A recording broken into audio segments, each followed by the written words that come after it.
Hi there, Tom here, hope you're well. Back with a little insight into the world of sales and marketing, and this one is all about dog treats. You see, because we have a customer called Neil who runs a great dog treat business called Nibble and Nosh. And the story I want to tell you is basically about how Neil's done something really, really smart to acquire new customers.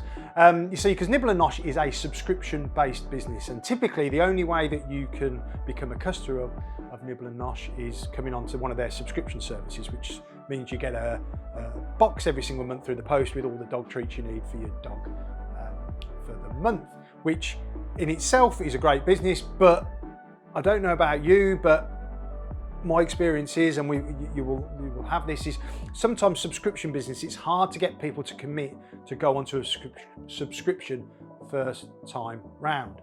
So, you know, Neil's done various marketing pits in the past. He actually bought the business, it was quite a distressed business that he bought out. The previous owners had done quite a lot of marketing to get people straight onto subscription. And yes, they had some success, but it wasn't really flying.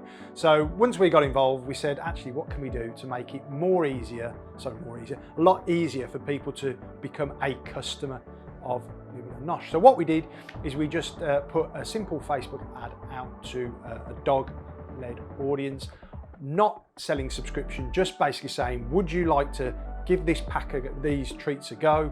All you need to do is pay the P&P and we'll send them out to you in the post free of charge.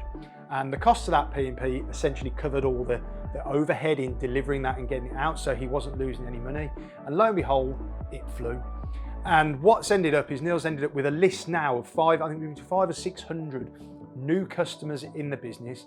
We know they're people that own dogs, because you wouldn't buy this unless you had a dog. And he's now in a position where he spent no money, because it's all covered its cost, that he's got a database of people that he can remarket to and acquire and move them onto subscription-based customers.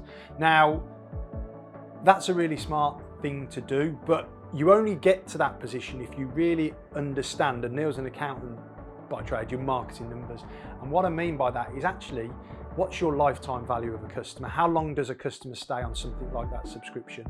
And Neil knew that actually, if I can acquire free and maybe convert only 10% over a 6-month period of those 600, it's going to be a profitable exercise for me. So understanding how much your average customer's worth, and then understanding how much you would pay to get that customer. Because this is another thing that I haven't yet said, is that when we had that conversation about running this scheme, we were actually, because we didn't know what the Facebook spend was going to be, we were happy to actually pay £2 a time to acquire those people, because we thought, actually, if we buy them for £2, we know that they'll convert and pay money in the future. Now, luckily, we got them in at break even, but he would have paid more to get them. So actually, if you're doing some, you know, if you've not ever done this exercise and gone through it with your business, is have a think, how much would I pay to get someone as a paying customer onto my list? How much would I prepare to pay to get a lead, knowing that they will convert into a customer further down the line?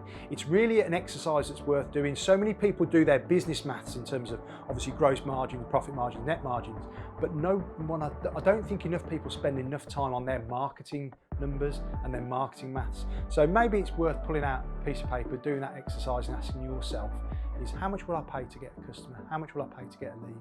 Because actually, once you get that figure, your marketing becomes much easier to make decisions around. So those are my thoughts for this week. If you've got any questions about that, or want to have a chat about it, then let me know. Cheers, ta-da.